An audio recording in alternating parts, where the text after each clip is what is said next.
now. But what we do know is at least 20 people have been killed, and unfortunately that number has been continually rising throughout this morning. We have at least 50 people being injured, perhaps a lot more, but again, we are very limited in our information that we can get. But we're going to switch over right now to Ramallah, where we have Press TV's correspondent Sari Al-Khalili standing by. Sari, can you tell me what's going on there and what are you hearing from that part of the world? We are expecting huge protests to take place, protests in support of those who lost their lives during this bloody operation by the Israeli Navy. And of course, the Palestinian Authority led by acting PH Chief Mahmoud Abbas has immediately slammed this operation, saying that Israel is itself ending or jeopardizing at least the so-called peace negotiations. Saad Ariqat also spoke, saying that this will jeopardize the peace negotiations. Anyways, regarding what my colleague in Lebanon was saying, Ali, this will jeopardize the peace. Of course, this will lead to more and more tension between the diplomatic sides of Israel and the Palestinian Authority. But most importantly, this operation will damage the relations between Israel and Turkey.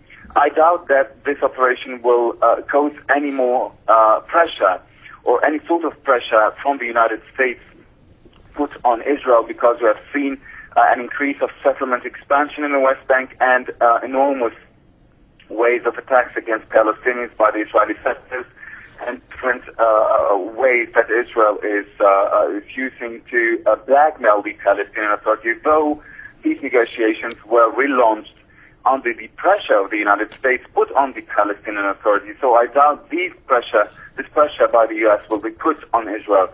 Rather, it will be put on Palestinians.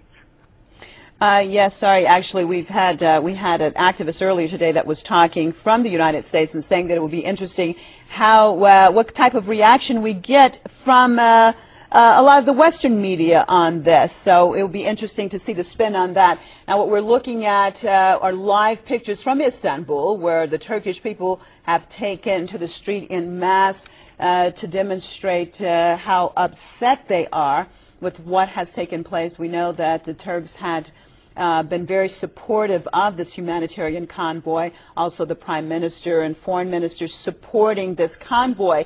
And now that a Turkish ship has been the one that was intercepted, and where as far as we know, the fatalities have taken place, we're expecting even a stronger reaction perhaps out of Turkey. So it'll be really, really interesting how this all develops. Now, so far, again, we have 20 people that have been killed, possibly with that number continuing to rise as still the sketchy information. We're getting a little bit more information as time goes by. Yes, so, Homa, it will be really interesting as far as the reaction throughout the world as this news starts filtering in throughout the world. Exactly, and as our correspondents were just pointing out there, we are expecting an actually worldwide response and protest to this latest incident that's completely shocked everyone. And you did refer there to the response from Turkey, seeing live images there of Istanbul, of the protests going on outside, public protests outside the Israeli consulate. And according to its written statement, the Turkish Foreign Ministry has said that by targeting civilians, Israel has once again shown its disregard for human life and peaceful initiatives. We strongly condemn these inhumane practices of Israel. That's according to a written statement by the Turkish Foreign Ministry, saying that this deplorable incident, which took place in open seas and constitutes a flagrant breach of international law, may lead to what it's called irreparable consequences in our bilateral relations.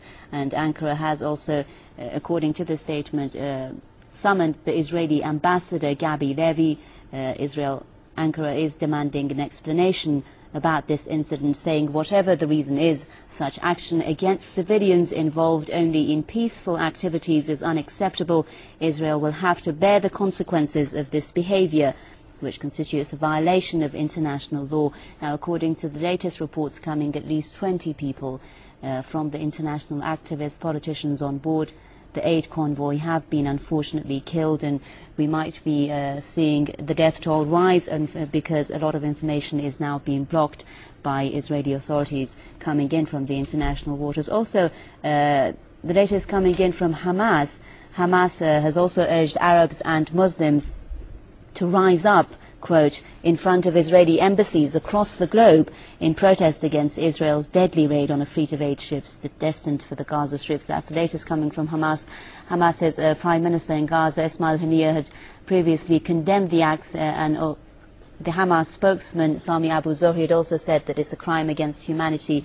Now officials there saying that we call on all Arabs and Muslims to rise up in front of Zionist embassies across the whole world. That's Hamas spokesman Sami Abu Zuhri, and he's used the Arabic word intifada for rising up, an intifada against Israeli embassies around the world for what's happened against these international activists which were peacefully heading to Gaza carrying 10,000 tons of aid for people under the Israeli siege. And I think one point that is very important is that the ships were in international waters, and so this is an attack that I'm sure will be taken very seriously, and especially by the Turks, that the ship that the main ship that was attacked was under the Turkish flag. And we had an interview earlier from an activist from the United States who actually said that 2 of the ships are under the American flag. So it will be interesting to see what type of reaction we will get from the United States.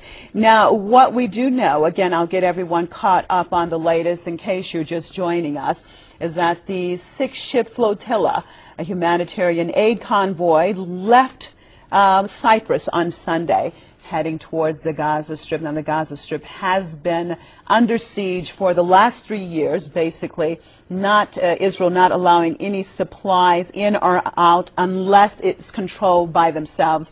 One of the other borders, the Rafah crossing, actually the Gazans share with the Egyptians, who have also been very, very tight in controlling that border and not letting any supplies in or very few supplies in.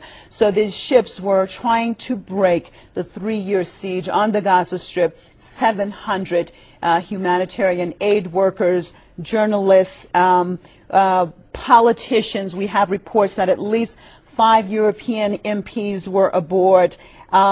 We have reports of journalists from various parts of the world, Nobel laureate, Holocaust survivor. So a whole range of people trying to break the siege on Gaza that we had here at Press TV. We had many reports prior to the ships taking off. We had reports there, reporters talking to the activists and saying that their goal was to simply get the humanitarian aid that is needed into the Gaza Strip to try to break the 3-year siege that the international community has been very weak in reacting towards. We've had the UN coming out many times asking the Israelis to allow humanitarian aid in, asking the Israelis to lift the blockade.